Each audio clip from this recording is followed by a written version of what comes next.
Hey everyone, welcome to Seeking Witchcraft. It's me, your host Ashley, and today I'm joined by my co-host and working partner Azaizall. Hey everyone. Today's episode will be the part 2 of the previously recorded Coven episode, where we'll go in depth into the different types of groups you may see listed on a website or anywhere if you're looking to join a coven. This episode is also sponsored by both HelloFresh and Uncommon Goods, so you'll hear some information about them later within the episode. We're also going to give a little bit more information later about how to access a coven if you need some help with that. So the first thing we should do is have Azaizall reintroduce himself to the listeners if they are not sure who he is. So Azaizall, please introduce yourself. Hello again, everyone. As you may have heard me and multiple other times on this podcast, I'm Azaizall. As Ashley mentioned, I'm her working partner. We have been running a group together for about a year now, and I have been an initiate of the Wicca for a couple years now, but I've been practicing.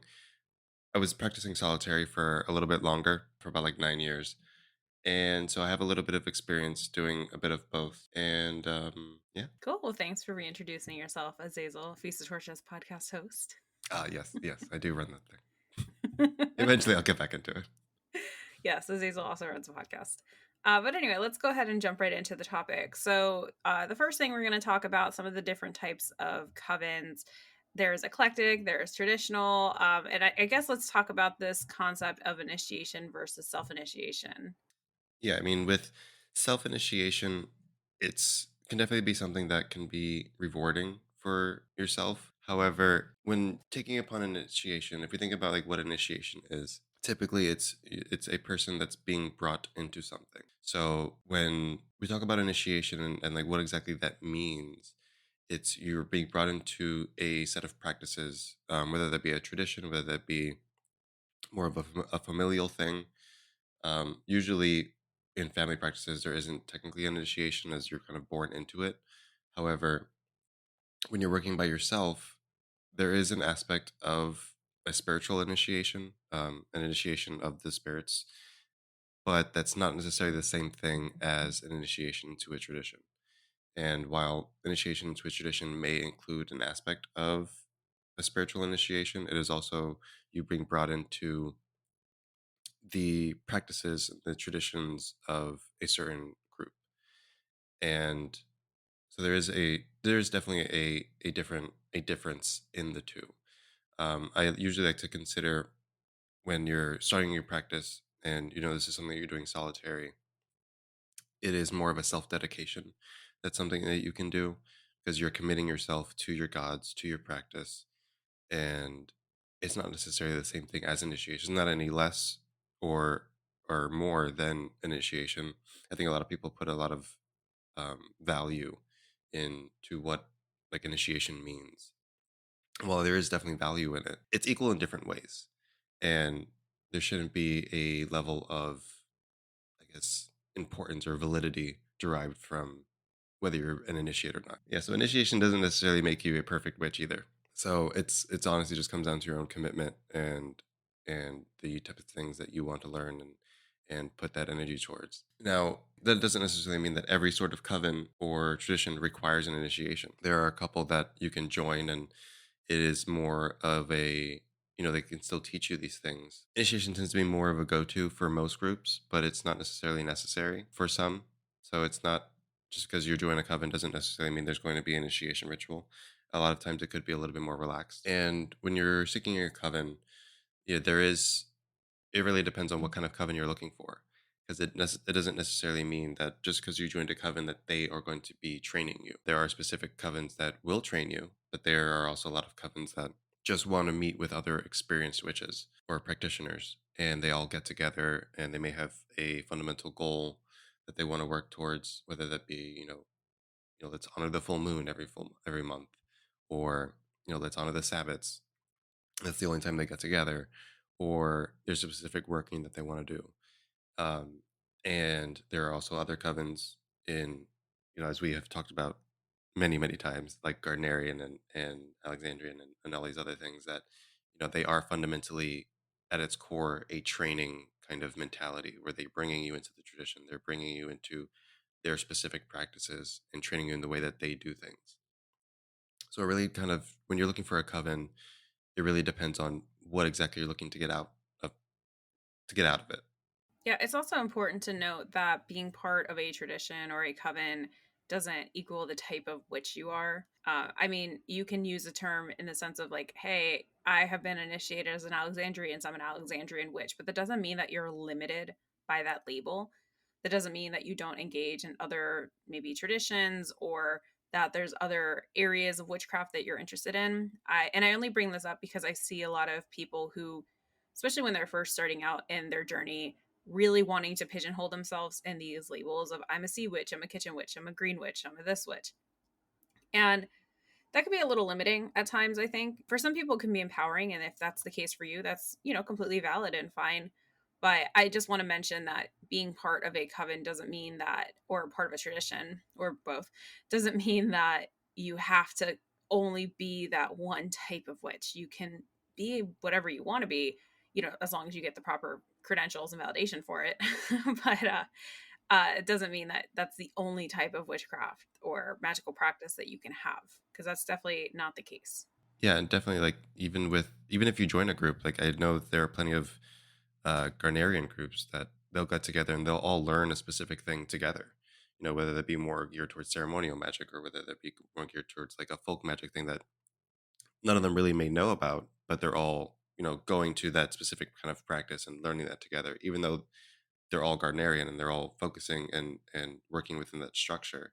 It's kind of an understanding of how can we use this, like the basis of this practice, to do other things as well.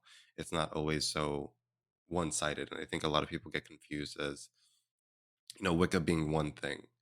Yeah, so I guess let's get kind of into the more specifics. So, different types of covens and traditions. So I guess we'll start with the one that you guys hear about all the time, which are the Gardnerians, which Azazel and myself are, which you probably know by now, as I get a lot of messages from people talking about us being Gardnerians. So I'm just going to give a very short, introduction into what this is. So this was brought into the light, you can say, by Gerald Gardner. It's obviously named Gardnerian, so it sounds like it's named after him. I would like to make this very clear that we do not worship Gerald Gardner as a prophet. That's not Nope. what this is.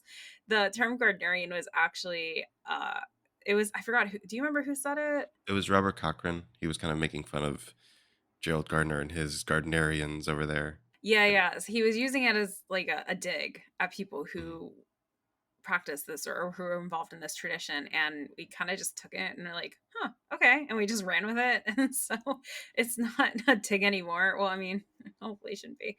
But yeah, so Gardnerian, so the way a Gardnerian group goes is that there's typically some sort of outer court in America. That's not always the case everywhere, because Gardnerian Wicca is all over the world. And so typically, this is not for everybody, but just typically, there's about a year and a day of an outer court practice, in the sense of you join a group and you practice with them, and there could be ritual, there might not be ritual, there's probably some sort of ritual training or general occult witchcraft Wicca 101 type training, and it's run by high priest and high priestess. So after your high priest and high priestess, or HP and HPS, offer you initiation and agree to it, there are 3 degrees: first, second, and third. It's really the basis of all Wicca today. You might recognize some names like Doreen Valiente or Patricia Crowther. They're all related into this. They're some of like the big names in Gardnerian Wicca. As you know, it is an oath-bound tradition, so there's not a lot that could be said about it. What that means is that all of the members take an oath to keep the secrets of the tradition and the practices. So there's a lot of things I can't really say about it, but it is a skycloud practice, meaning that groups practice ritual nudity. And if this is your first time ever hearing about the word skyclad or this, there is an episode I have called Naked Under the Moon, which talks a little bit more about this type of practice and explains it. I will say, when I got involved in my outer court, I was like, no way in hell am I ever going to do that. That's crazy. Um, and well, here I am now, a third degree Gardnerian high priestess. So, um, yeah, it's been a wild ride, but I absolutely love it, and wouldn't change anything. I guess Gardnerian, it's I think it really depends on whether you're doing inner core or outer core. A lot of the core of those types of introductory training type things is mostly focused on building that bond with each other and making sure that everyone is comfortable around each other and building that trust. And so, yeah, sometimes there's an outer course, sometimes there's not. As long as there's that goal to essentially build that trust with each other, build that understanding of who we are as people. And, sometimes, you may meet a group and they may not be the best fit for you, but there are a plethora of other covens and traditions and things that you can follow. So just because you may meet with one group and they may have certain views or they may be not necessarily your vibe or whatever, that doesn't necessarily mean that either the tradition is wrong for you or that you haven't really found your place yet. Now, aside from Gardnerian, there's also Alexandrian, which is another aspect of BTW, which is British traditional witchcraft. So a lot of times you're talking about like OG Wicca, it's usually Gardnerian and Alexandrian. Those are the essentially the foundations of what we have for Wicca today. And Alexandrian is slightly a little bit different than Gardnerian. We are a sister tradition, but there is some variations depending on the coven. Like this, I I want to say most of them practice ritual nudity, but not all of them. It really depends on the group. There are a lot of Alexandrian groups that I've heard of that also practice robed. And so, if ritual nudity is a thing that you aren't 100% comfortable with, it doesn't necessarily mean that there isn't an avenue of Wicca out there for you. Yeah, and one thing I just want to add about the sky cloud thing is, yes, I know for a layperson or somebody for hearing about this for the first time, it sounds absolutely, or it could sound absolutely crazy. I've heard this term that people who don't practice ritual nudity won't understand why it's done. And I was like, that sounds kind of elitist. But, now as somebody who has done it myself, I'm like, oh, you know what? I actually can see where this is coming from. It's not meant to sound in a negative light or anything like that. When I joined my outer court, as I said, I made it very well. I made it very clear at the time to my outer court that I was just there for the free education. I am lucky as hell they didn't just kick me out right then and there. But I just wanted to learn more about Wicca and witchcraft, and I was like, "Ooh, I want to do spells with some witches. That sounds fun." And I had no idea what Gardnerian was. I knew Skycloud was a thing, but I was like, "I'm not getting initiated. I'm just here for the education." And it's really hard to say no when you don't actually know the people that you'd be training with. And after about a year and a day of getting to know the people that I was with, and my high priest and high priestess, and my OC mates, and the people in the coven and things like that, I really built up this trust with these people that was unlike, I don't know, it's hard to explain, but all I'll say is that when I got to the end of my training, it was a lot harder to not consider it. And then, when it came down to it, obviously I went through with it because I realized that my desire to want to learn more about the tradition, overcame my fear of virtual nudity. And now I don't, I don't even think about it when we do a circle. It's kind of crazy. Like it's not even a thought in my mind. So, anyway, that's all I'll say about that. If you are interested in some Skyclad discussions, again, check out Naked Under the Moon. It's an episode I did previously. For me, it's always, I guess, interesting to hear, I guess, that aspect of it.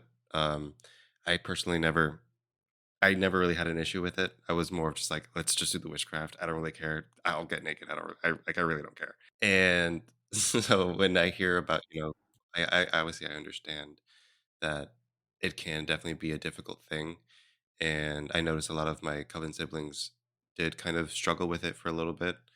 But I think once we, spent that time together and really built that bond and that trust with each other, and kind of having this understanding that like, you know, no one's there to really like no one's there to hurt you. And it's having an understanding of a trust in yourself and your own body and a love for yourself and your own body. And I've had my own body issues over the, you know, over my lifetime. And I would say it definitely helped me, deal with some of the issues that I have with, certain body issues that I have. And yeah, with the whole skyclad thing, again, it's not always for everybody. And there are avenues, like I was saying before, into Wicca that don't necessarily require that. So again, it's not always for everybody. So don't feel obligated to do one specific thing just because you want to learn about Wicca. So as we talked about Alexandrian, there's also another variation of BTW craft, CVW, which is Central Valley Wicca. I would say is a little bit more of a mysterious history than Alexandrian or Gardnerian. It kind of popped out of the blue, but as far as I know, they are, very similar. I don't, obviously, I'm not part of that tradition, so I don't know the fundamental core things about it. Because even though we are all a BTW, we all kind of have the same or similar origins, and we all are orthbound traditions, and we may share similar practices. That doesn't necessarily mean we always share things openly between each other.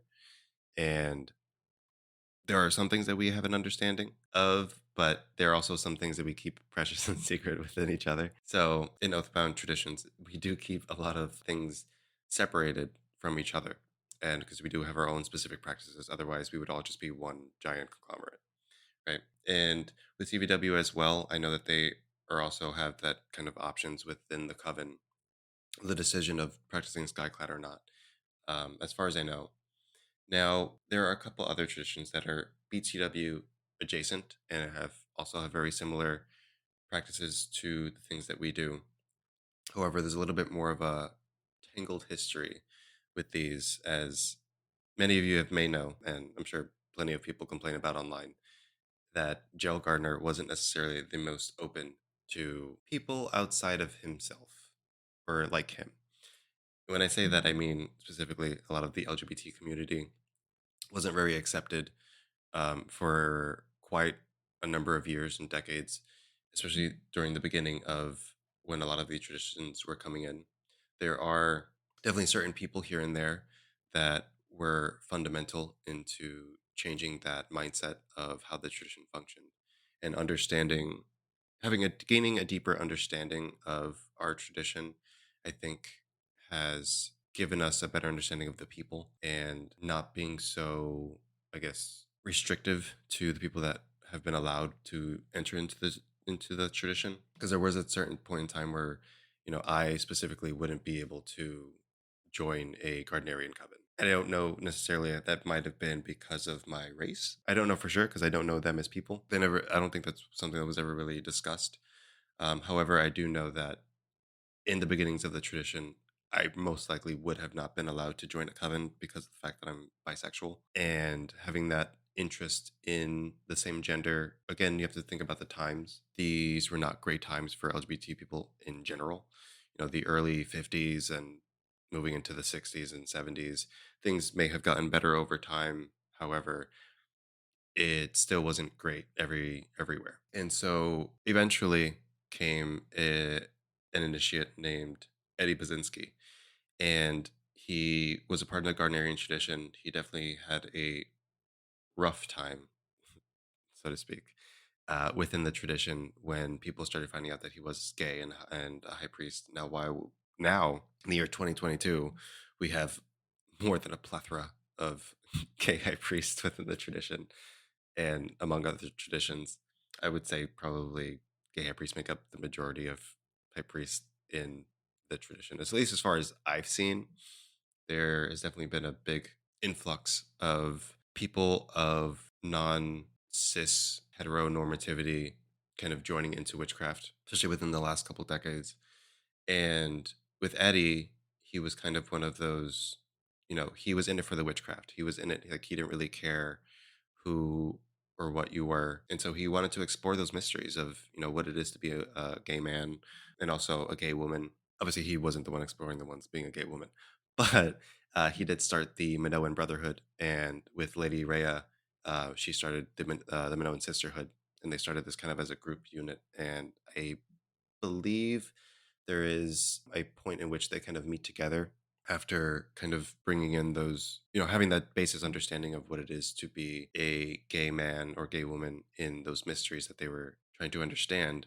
There was also the cult of Rhea, which coincidentally was not named after Lady Rhea herself. It was referring to Rhea, the goddess who bore Zeus, because it's very focused on Greek or the traditions of Crete, and obviously being Minoan.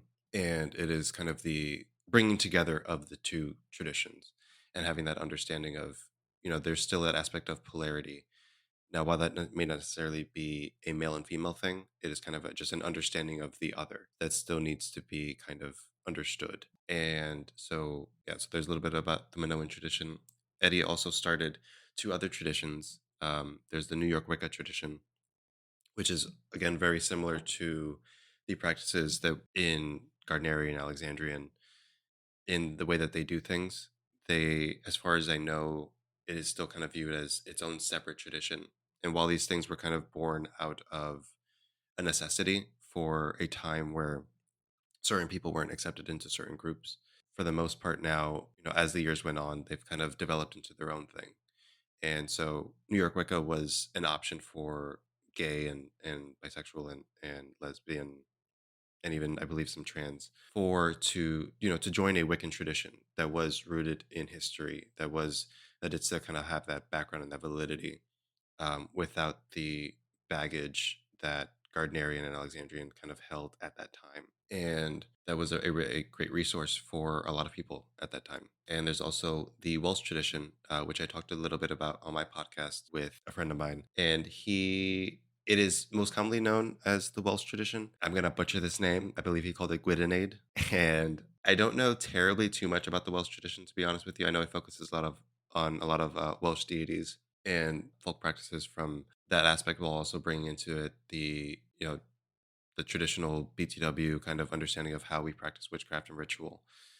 I may be completely wrong about that. Definitely check out that episode and see what our friend says about it on that aspect of it. So yeah, if you want to check out that episode of my podcast, Feast of Torches, it was all about worship and understanding the different mentalities behind worship. That was with Eric and Alex. Alex being the one that is a part of the Welsh tradition, and kind of our different understandings of as high priests, what we've understood within our different practices. As Eric was also a practitioner of traditional witchcraft for quite a while. We've kind of all had this, coming together and understanding of how we view worship and stuff. So if you want to check out that episode, definitely do that. Great. So the next one that we're going to talk about is Dianic Wicca. So I want to preface this by saying that this one and the next ones that I'll be talking about, I am not a part of this tradition. I have never petitioned to be part of these traditions. I honestly don't even think they have any of these around me that I know of. So the explanation I'm going to give for these, keep in mind, I'm not a member of this. Things might have changed by the time this episode is posted.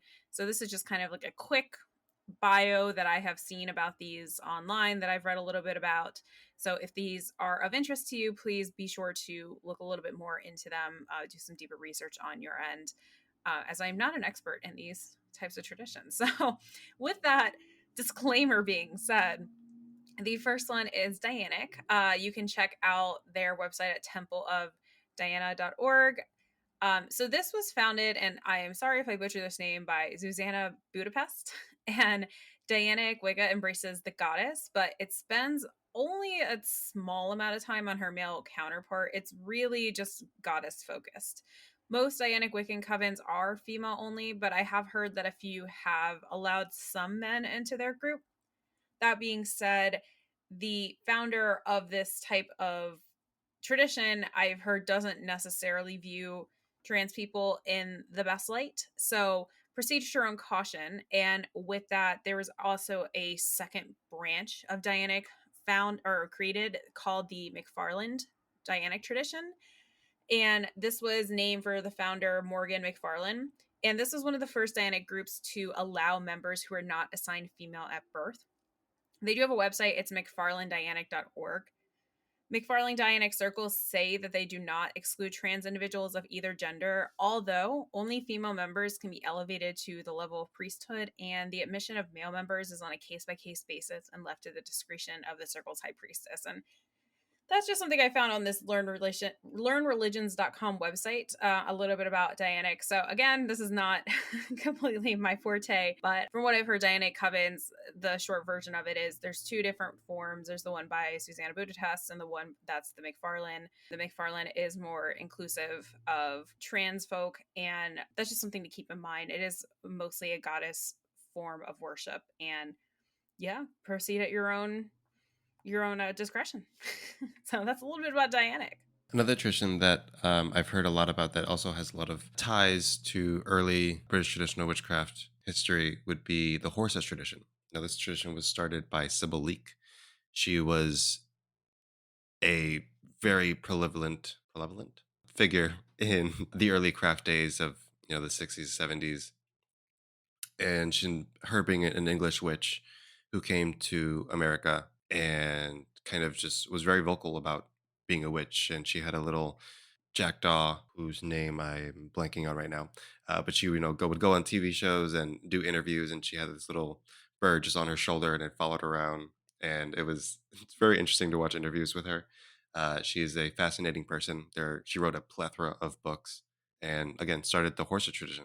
And the Horsa tradition does consider themselves to be Wicca, as Sibylline says that she was brought up in the New Forest area, an area where essentially we know that Gardner claims to have started with his tradition, his initiators in the New Forest Coven, and so they do have that same foundation. So yeah, if you want to learn more about the Horse tradition, there are a plethora of resources online. There's a that's active really right now, and I believe it's just called the Horse Tradition, which is at the Horse Tradition, and there's a plethora of information on there about learning more about the tradition.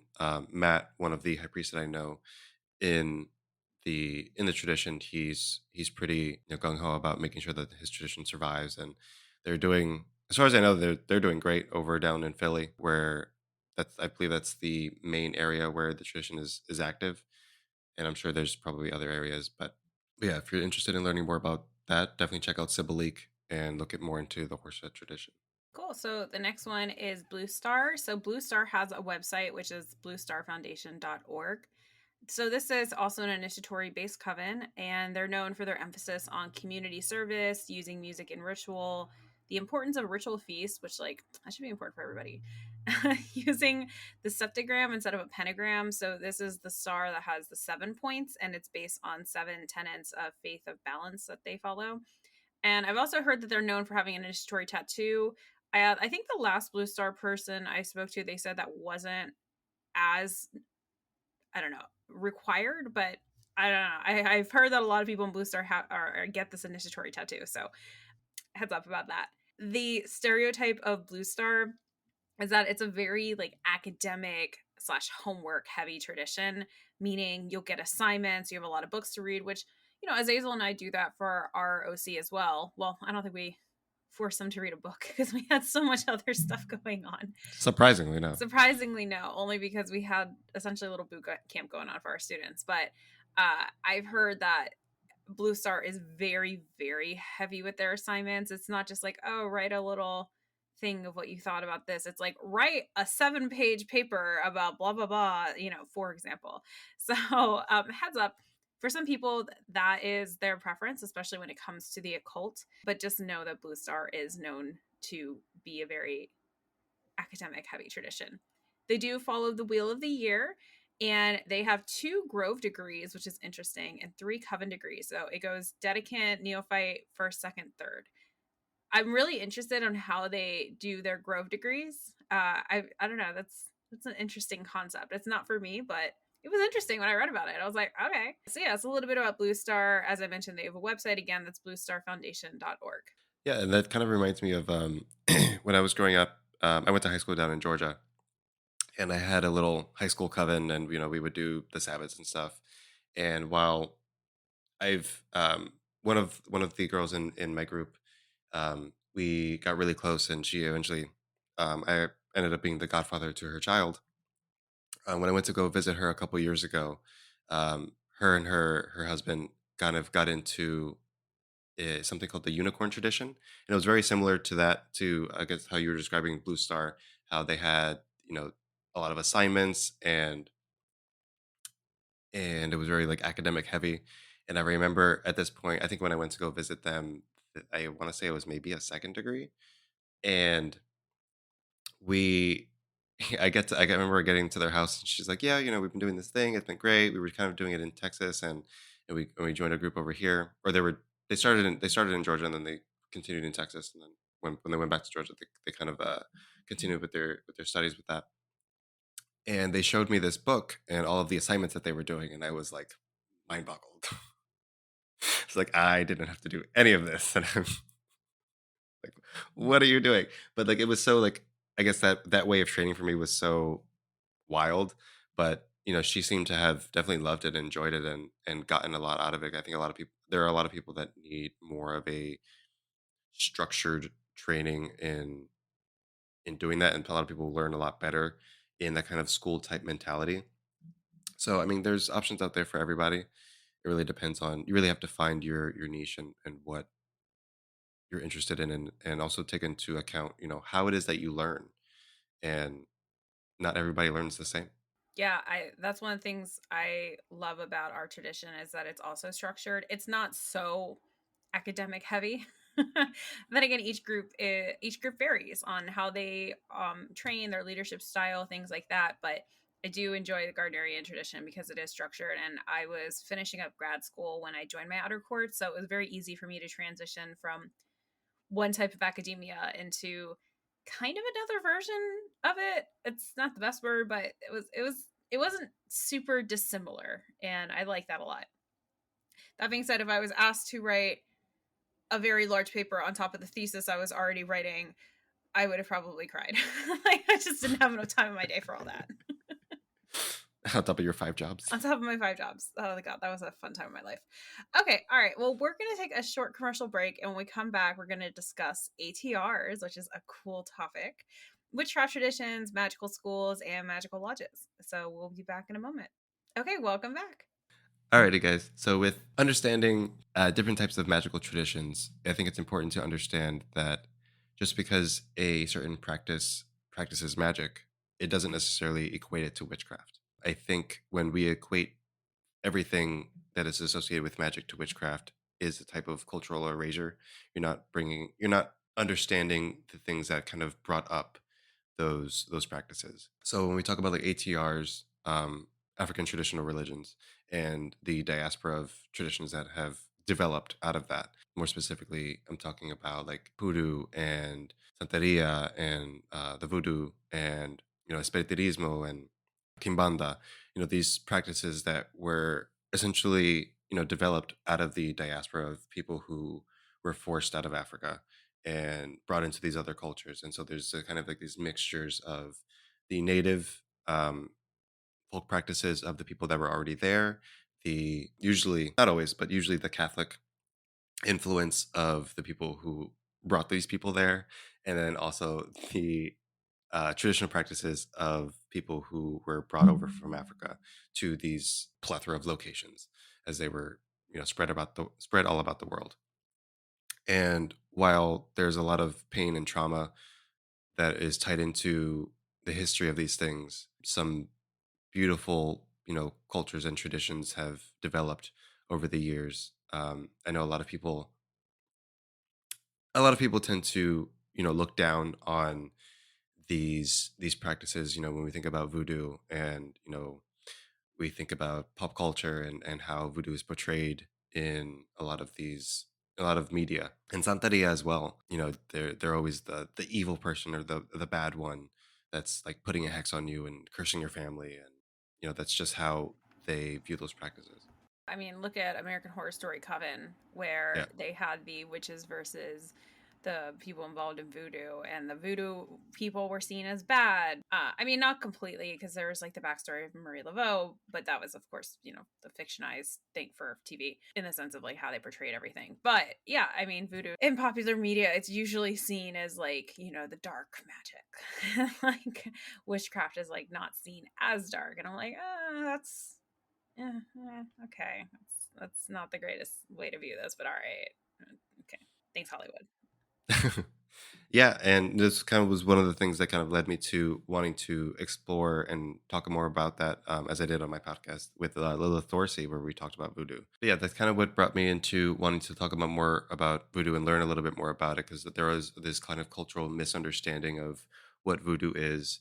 And so on my podcast, I brought on there's an author, a very prevalent author right now. Her name is Lilith Dorsey, and we did an episode on my podcast just talking about voodoo and the misunderstandings, and me having being Hispanic, having this understanding of not a deep understanding of Santaria, but I was kind of grown up around it, and so we did kind of have those, I guess, mutual things that are there are connections based on the origins of these traditions. They're definitely separate.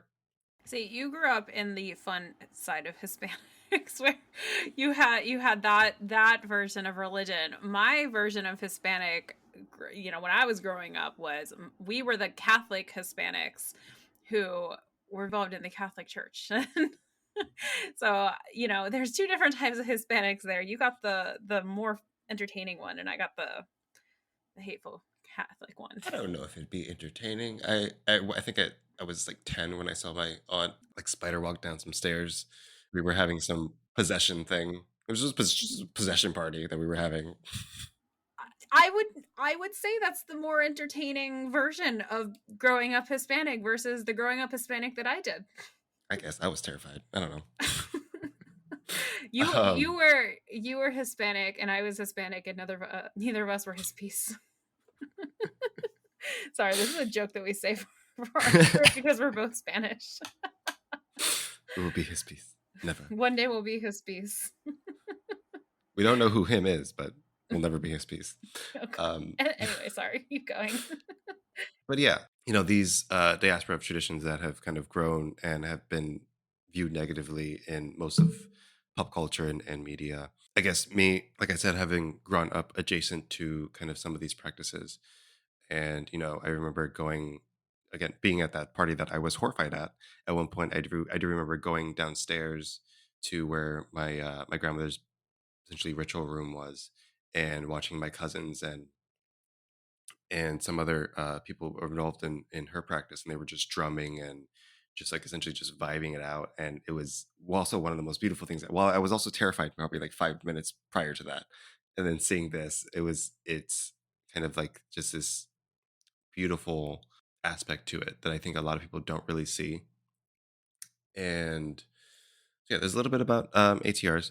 If you do want to learn more about them, there are a plethora of other of ones. So it one of the things that I did want to specify again is, these traditions aren't necessarily witchcraft. And while we both mentioned that our family is both of our families are very Catholic in nature and rooted in nature, um, a lot of these practices and practitioners of these practices kind of view themselves to be the same. They are Christian or they are Catholic.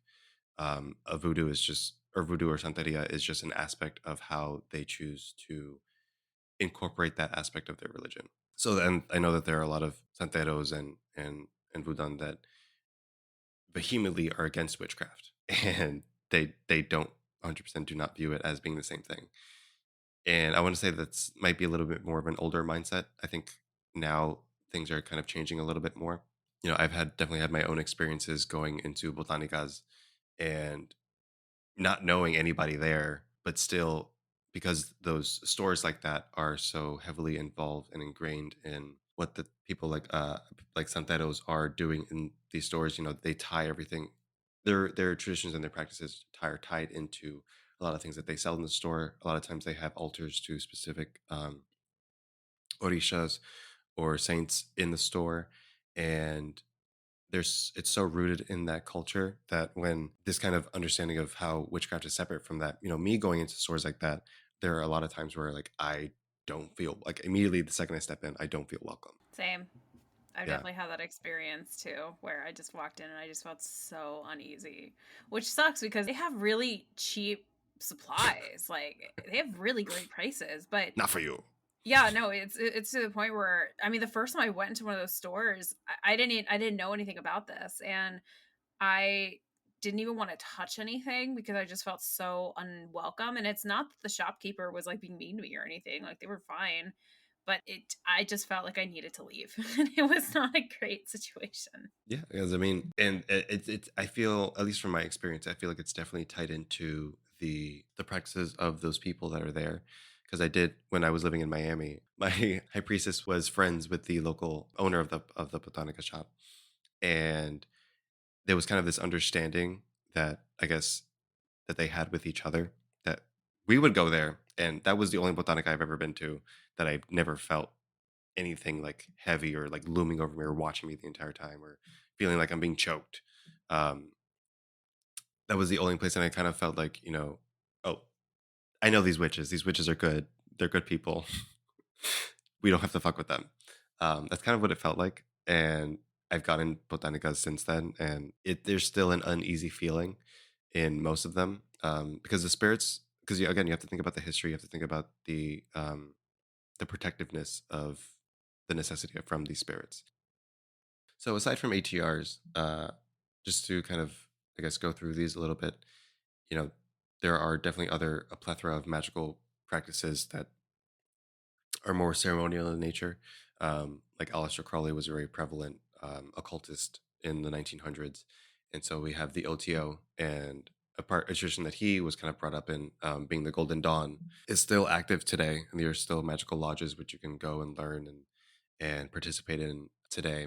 And there's a lot, again, like I said before, there's a lot more of a ceremonial aspect to it. There's I know with the OTO there is this Gnosticism that's kind of ingrained into the practice of, understanding how the gods work and going about it that route. I know there's a lot of Egyptian underlying elements to it as well with the OTO. I don't know terribly too much about the Golden Dawn, aside from it's just extremely ceremonial in the way that they practice a lot of things, and it's a lot of focused on Christian occultology. I don't know if that's a word, but Yeah, and if you're interested in the OTO, they do have a website. It's OTO dash web or USA.org. So OTO dash USA.org. And I'll probably end up putting in the bio all of the different things that we've talked about today and any associated websites that we have mentioned, just so you can read a little bit more about it. so aside from those magical lodges, there are aspects of ways to practice that don't necessarily involve lodges like that are as structured how they are. There's a lot of online magical schools that you can attend that do. There are a lot of like authors and practitioners that offer these kinds of trainings, and we did kind of talk about this a little bit already. I know I've talked about it on my podcast before.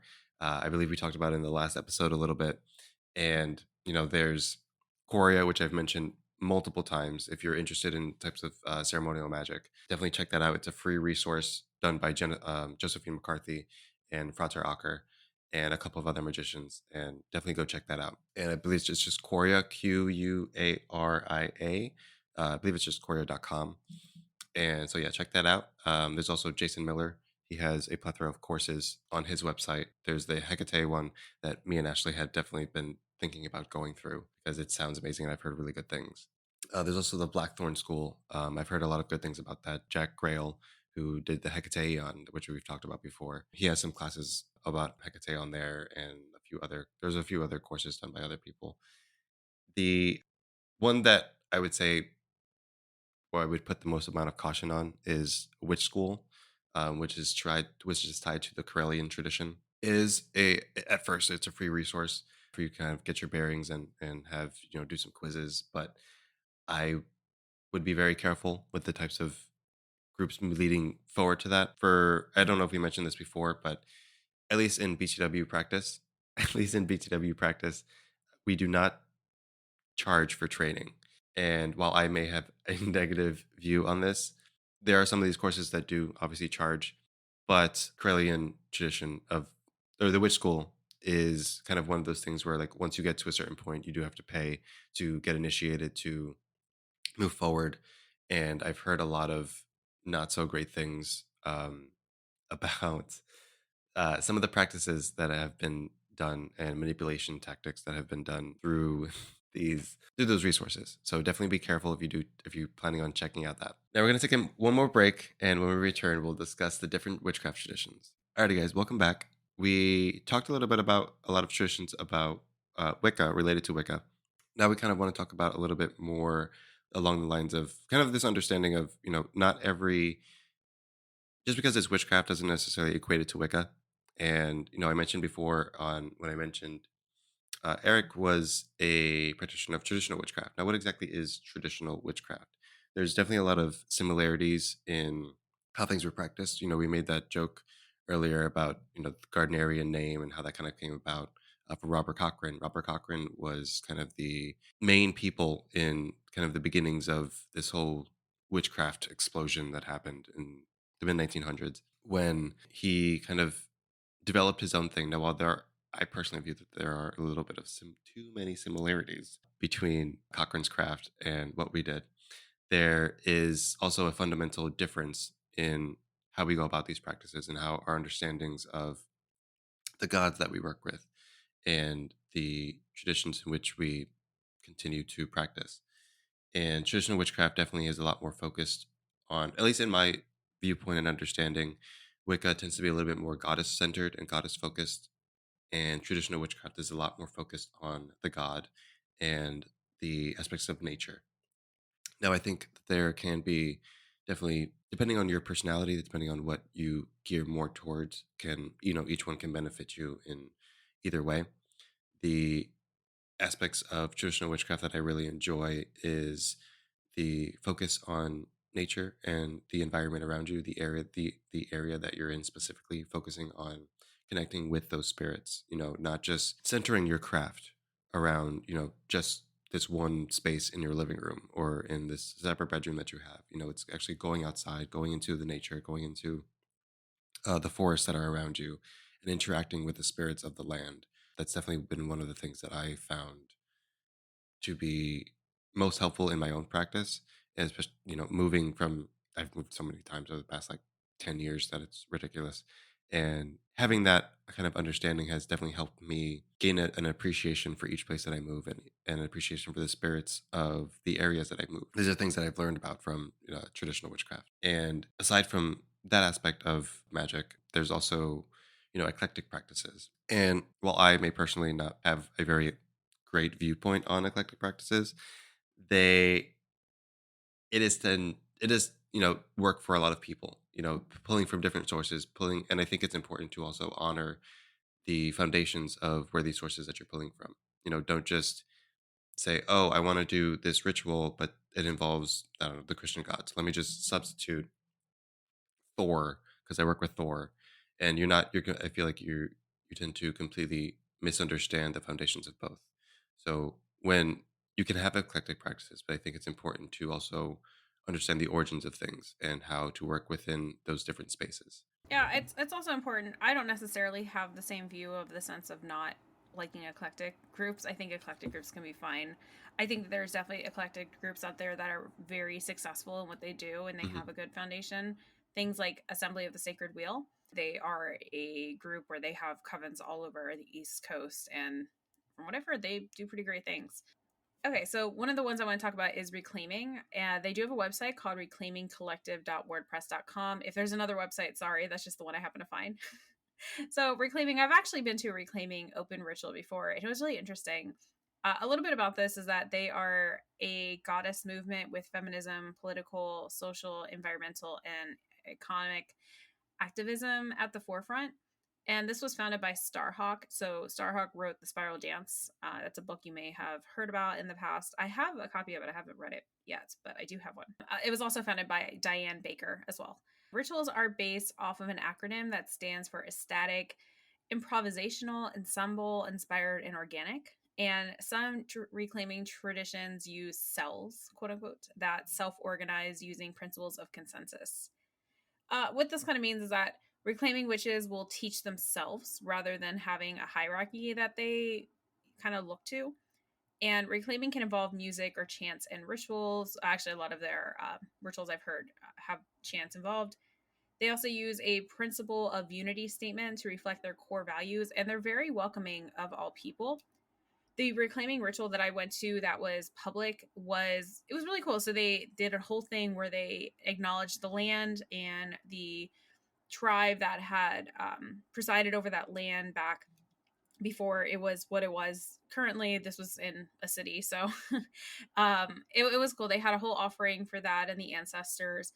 They had a circle where they just kind of tried pulling people in from the outskirts of the circle to like just start singing and dancing and chanting and saying these words. So it was very interactive. It was very free flowing, kind of organic in a way. But yeah, it was cool. I know that they have some sort of retreat type thing that they do. I forgot what it's called. It's something with like a flower or thing. But they get together and they learn from each other at these gatherings. And yeah, that's a little bit about reclaiming. Now, another tradition that is pretty common around certain areas of the United States, mostly, I don't think it's pretty common in other places, is BFC, which would be the Black Forest clan, done by Silver or started by Silver Ravenwolf. I'm sure you've heard of Silver Ravenwolf many times, especially if you grew up being a witch in the early '90s and early 2000s, or the late '90s, early 2000s. She definitely wrote a lot of books, and I'm guilty of having one of her books when I first started getting into this. So yeah, she has the Black Forest clan. That if you want to go check that out, it's the Black Forest Seekers in Facebook group.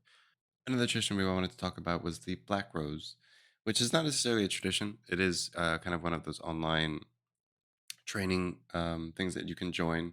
It charges about $25 a month for membership. I believe this is the one that's done by Devin Hunter and Matt Aaron.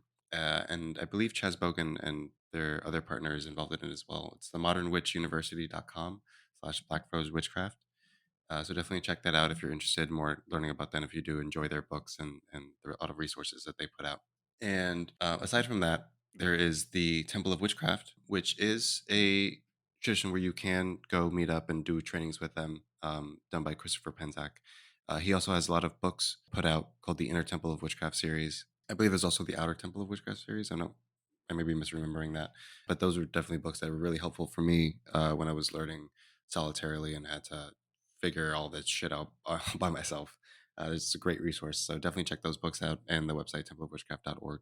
When I was actually in Miami, there was another group that I learned about from the Eclectic group that I was in, where the high priest and priestess of that group were part of something called the Faery Seership. That's something done by Orion Foxwood. He also has a couple of books out, and I've read a couple of them, and they're actually really good. It's kind of this understanding of looking more into the fairy realm, and it's not so as love and light. A lot of it's a little bit more on the traditional witchcraft side of how they view things. So it's really interesting. So I definitely check that out. That's it. You can check that out as orionfoxwood.com, and definitely check out his books as well. They're really good. The Speaking of fairy, there's also the very prevalent the fairy tradition started by Der Anderson and his wife.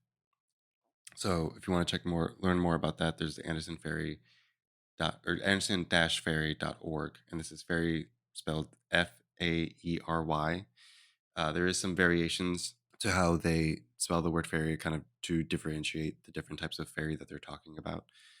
And there's also a Seekers Fairy group, or sorry, Google group. So definitely check that out if you're interested more into learning about that aspect of understanding the Fae from a witchcraft mindset. Yeah, and that one is called Seekers of Fairy. That's just on their website. They say to look into that. All right, so now that we have just gone through this giant list of different things that you can look into tradition wise, I guess one of the big things we should mention is Mandragora Magica is the website that you can use to find a group and where you will probably see things like this listed. I did have an episode with Sai. If you were interested and want to know more about the website in general, it's literally just called Mandragora Magica. So Hmm. that came out very recently. It came out actually, I believe, the episode before this one. So definitely check that one out.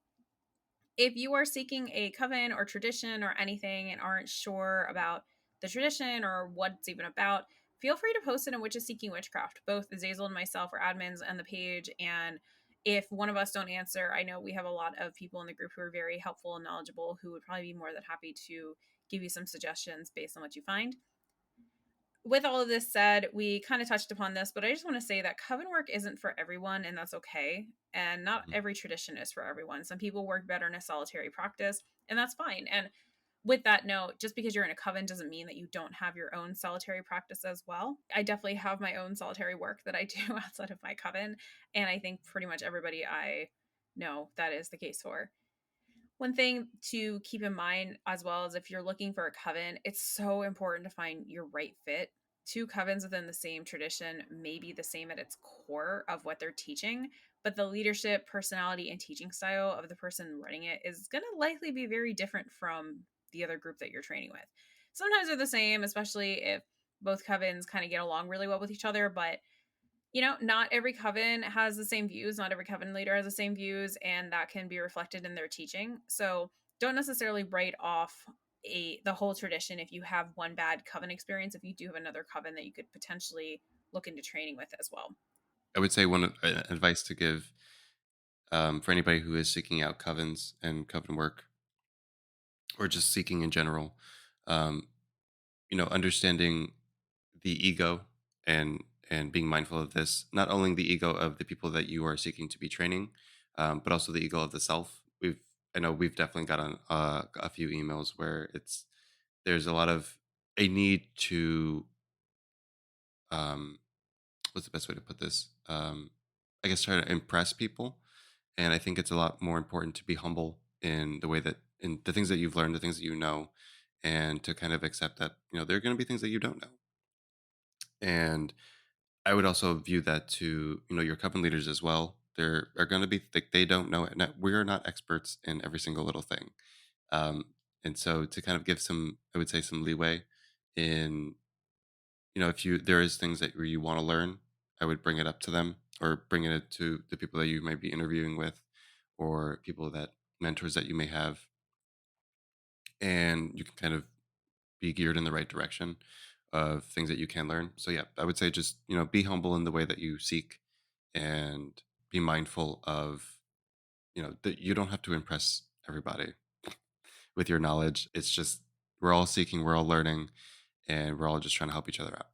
Yeah, and not only that, but when you send out these emails to coven leaders, and if they ask things like, "Well, what can you contribute to the group?" It's really important to just think in a practical, mundane sense as well. I've heard of coven leaders who will get emails that'll say, "Oh, well, I'll bring my amazing psychic skills, and I can speak to the dead, and I could do all this stuff." And I mean, sometimes some of that can be has to be taken with a grain of salt.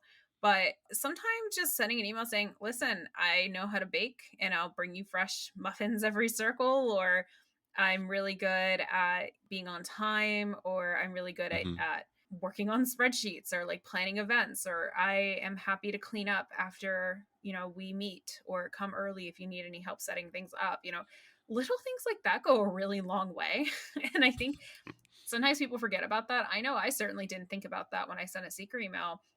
I was just thinking so high level of the sense of, the magical things and, spirituality. I wasn't thinking about, if I were to email somebody and tell them, like, "Listen, I'll bring you some muffins because I like to bake and I'll help you clean up." Like, people, people really like things like that. And sometimes, like, if that's all that you can quote unquote offer to a group, that's fine. And people love that. So, yeah, whenever you send these emails out, just think on a grounded level as well about yourself. When you're telling them about yourself, it doesn't always have to be about your magical side 100% of the time. It could just be a little bit about, the practical things. And, I think just staying grounded and being kind to the people that you speak with will get you a really long way in the Hmm. craft.